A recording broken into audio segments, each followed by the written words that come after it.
It's been a minute. Let's head up another county. And today we're going to do Grant County, named after General Ulysses S. Grant.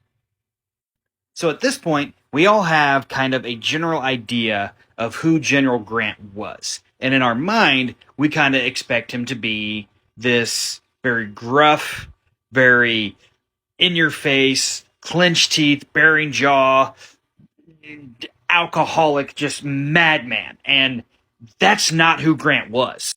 One of the things that doesn't get talked about Ulysses S. Grant enough was he was very much a dedicated family man, and he was a very gentle type of person with his family, especially with his wife. His wife, who she was very nearsighted and couldn't read. Whenever they would spend time together, one of their main pastimes was Grant and his wife would actually sit in a chair, and Grant would read to his wife because with her eyesight being so poor, she could not read the pages. That is not something you expect after a general who gets known as one of the bloodiest in the Civil War. Grant also hated the sight of blood. His father was a tanner and worked in different tanneries and different places working with leather. And the sight of animal blood of any kind would just make him sick, and he found it revolting. He hated that so much so that he pretty much ordered all of his food as black as possible. If he was having meat, he wanted it burned to a crisp. If he was eating chicken, he wanted it drier and all get out. Grant also did struggle with alcoholism. And it's not one of these, I'm just going to go out and get drunk. No, he would try to fight off drinking as long as possible. When he did, he would get so stupid, fall down drunk that he would just drink himself into a coma until he passed out. And he hated that about himself.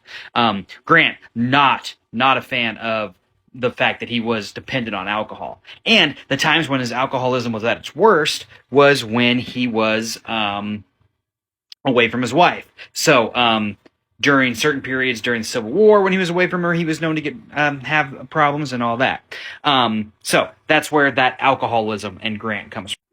Overall, Grant has been going through a resurgence in his character in the last couple of years. A book was written by him that was very well done. This one right here, if you're interested in it, Grant by Ron Chernow.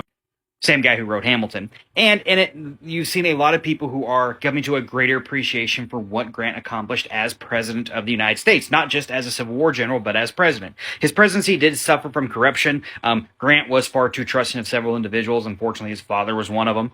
But overall, Grant creates Justice Department, fights for more equality amongst the United States, and was a firm believer in civil rights for all people. So, Ulysses S. Grant, namesake of Grant County.